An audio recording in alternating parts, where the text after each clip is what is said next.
Welcome to the NWAR 1520 Food Justice Story Walk.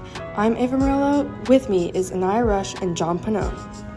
Once again, we have with us Volunteer Coordinator Victoria Erber and newly elected Vice President Nye Giesler from Food Assist UVA, sharing their experiences and their telling volunteer-run stories. They are here to share with us how a simple act like rescuing a wagon full of Bodo's bagels has the chance to make a real impact on your community. It's the real meal deal. All right, thank you all so much for coming in. Could you tell us a little bit about what you do with Food Assist and kind of what your roles are there?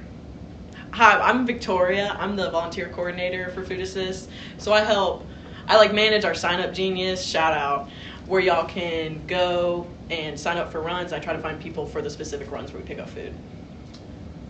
And I'm Nye.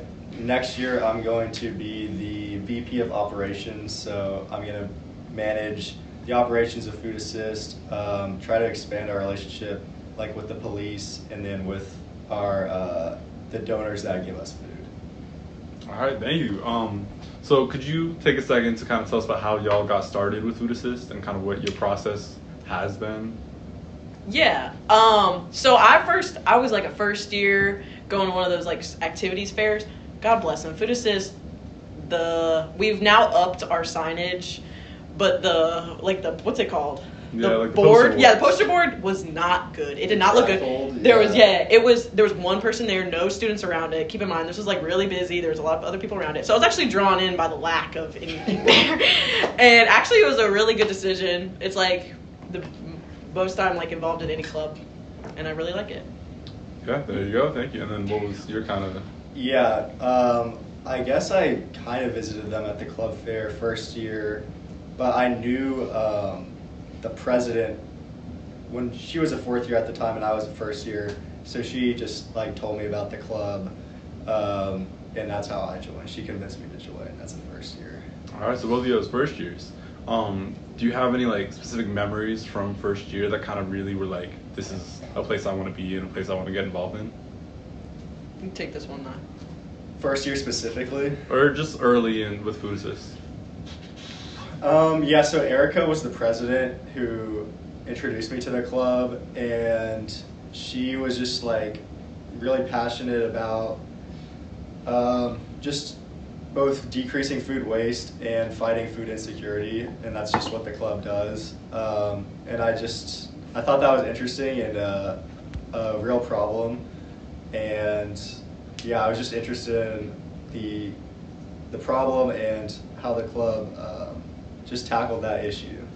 And I really didn't get involved till my second year. So my first year, I honestly felt I didn't want to join to do the runs because I didn't have a car. So I really make sure to voice that out to first years nowadays. You do the Bodo's run, you don't need a car. We got a wagon. Shout out Dolly Carton.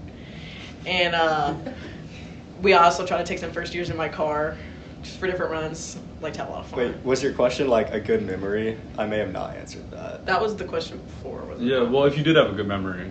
If you did. I have stories, bro. I got stories. Share your stories. Okay, so actually I went on a food run with Nye was working to get with some police. We work with the university police where they can sign up for runs. They got cars. One of our bigger issues was we don't have enough cars around grounds because there's a lot of first years that want to get involved. They're not allowed to have cars. But so we've been trying to get the university police involved. I admitted to like 3 traffic infractions while he was in the car with me. I didn't know avoiding stoplights was a crime. And then I tried to get him avoiding stoplights. Okay, so y'all know near Barracks where the Harris Teeter is? Yes. I would like go put through the parking lot to like get around the stoplights there. I said, "Hey, Officer Becky, you know this neat trick that I do?" And he did not like that neat trick that I did. But he said he wouldn't go tell anyone. And then on a different one with him, he actually there was a car that like it was a couple weeks ago when we had all that snow. This car like skidded off of the road and was like kind of had their hazards on in the middle of this intersection. And I was in the cop car with him. He pulled over, took his gun with him, of course, and went over and like helped the people. And that was actually really cool. Yeah. Yeah. I love officers. So you use so you work with the police Yeah. to get rides, especially for first years. Yeah, see? Yeah. How did that like start? So you said you needed cars, but how did you like start coordinating with them? So a girl named Maria, who's studying abroad right now, but she reached out to Beckett, the police officer that Victoria rode with. You rode with Beckett, right? Yeah. Yeah. And he was like, he's their, the like community partnership guy on the police department. Like that's one of his roles specifically, is to like manage community relationships. So we shot him some emails.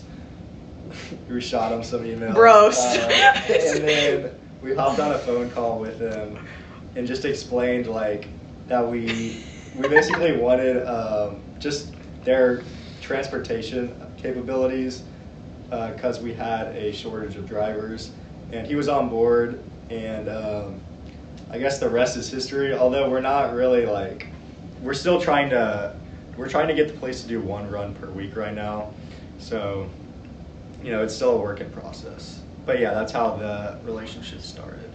Yeah, no, that's a really creative use of on grounds like opportunities and resources. Have there been any other challenges that have been resolved through other ways that y'all have been a part of? Runk, O'Hill, Newcomb. We did a lot more runs with them last semester. We scheduled like 2 a week with each dining hall.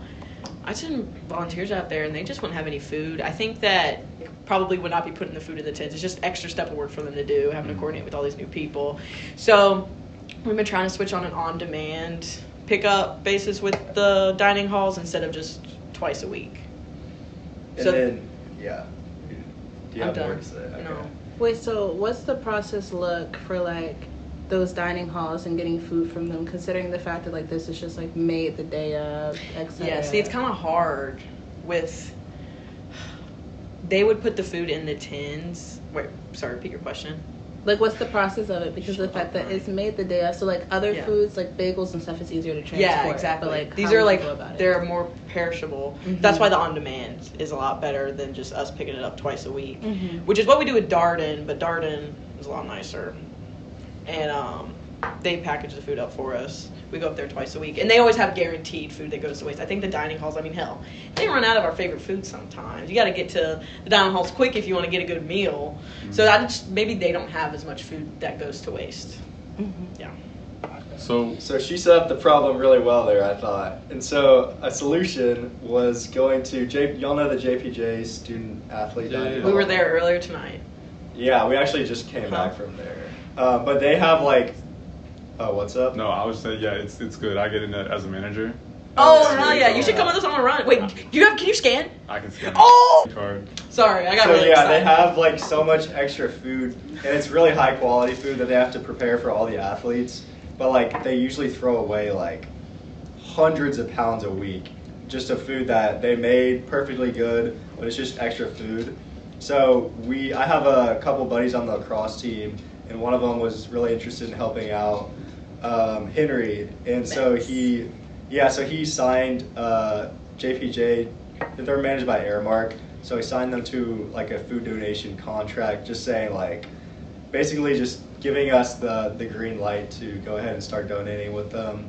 And that was actually a lot of work on his part. And then so he started that relationship, and then so now once a week, me and Victoria, and then Henry goes as well, like half the time. Ibrahim and Ashwin, They did it some once. other.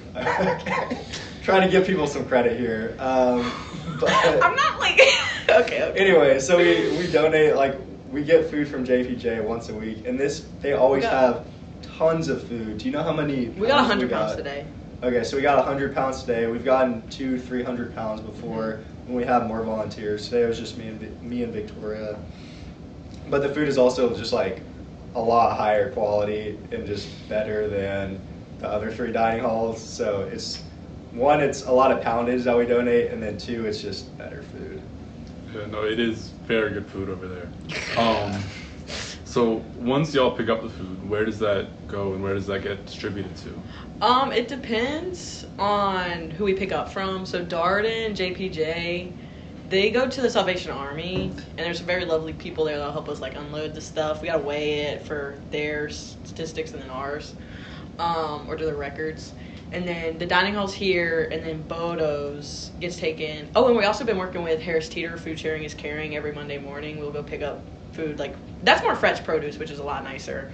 That gets taken to the UVA community food pantry on the first floor of Newcomb? Second floor of Newcomb? In the SAC. Mm-hmm. Go check it out.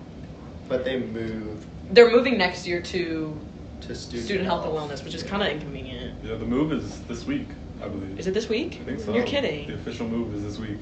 Okay. Anyway, go Thursdays if you want to get some good Bodo's bagels. So yeah, so it is to Salvation Army and food pantries locally. And then we're getting towards the end. Do y'all have any major like accomplishments that you've achieved through Food Assist?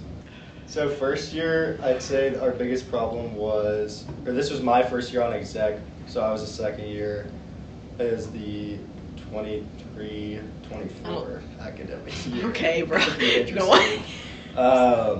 It was like a membership issue. So my committee just focused a lot on publicity for the club. So we filmed a video with WUVA on YouTube. There's a couple news anchors that made videos on us, and then we had an article written on us in the Cab Daily. So we did that, and then Hopefully this podcast will help. There you go. Yeah. Boost publicity. Hell yeah. so that was an issue. Publicity was an issue last year, so that's what we focused on. This year, like we said earlier, like a lack of food from the dining halls that we were able to recover was an issue, so we solved that by going to JPJ. And then also a volunteer base without cars has been an issue, and so we're trying to solve that by expanding our relationship with the police. And I think that the like lack of membership like kind of goes towards like maybe a little lack of volunteers as well. Yes. So you said lack of volunteers. Would you have any advice for any first years that are maybe thinking, I don't have a car, how could I help? Hell yeah. How Like, they get involved? reach out to me on GroupMe at Victoria Erber or Instagram. I would love, the Bodo's run is so easy for first years, like the wagon. Or, I love talking to new people, get them in my car and take them on a run. Okay, so based off the times that you guys have available, I know that most students who may want to join would have to worry about popular classes that are during those times. Is there any way that you guys could create more times or extended times for runs? Well, we've been working to get more connections with different restaurants on the corner specifically, just because it's so close to grounds, it'd be easy to take to the food pantry. But for some of the runs, like Bodo's is a popular one, they kind of set the time for us to go. And you don't want to push the relationship too much because they are helping us. Because they close at 3, which is a strange time to close, but kind of have to go in that window. But there are, like, the one on Friday, I know the Darden one. Oh, wait, no. The one on Wednesday, you can do from 6 a.m. till 4:30. It's a big time gap. And also, just to be clear, some people think that it would take 6:30 to 4:30 to do the run. That's just the time window you can just go. So you can go at any time? Yeah. Okay. You go. See, maybe that's a popular thing people think. How long would a normal time take? If you're driving to like JPJ or Darden or the other ones, it takes less than an hour. I remember a couple years ago, not a couple years, bro, this was last year. It would be, we go to Chick-fil-A, me and my friends. It's also really fun. Get in the car, go and do a run with your friends, best time. We would hit the Chick-fil-A on Woodbrook, the Wawa on 29, and the Starbucks down near Sam's Club. Just one straight shot. That was the good old days of There you go. Food. But there are brighter times to come. Ain't that right, Nye? That's exactly right. Yeah. All right. Well, thank you so much for, this little conversation about Food Assist. And best of luck with the organization in the future. Thank you. Wow, Food Assist has really helped to decrease the amount of food insecurity in Charlottesville. Thank you for tuning in to The Real Meal Deal and learning about the Food Assist Rescue Program. If you would like to sign up for a run with Food Assist, please visit their website at www.uvafoodassist.com to learn more. See you on the next episode of It's the Real Meal Deal.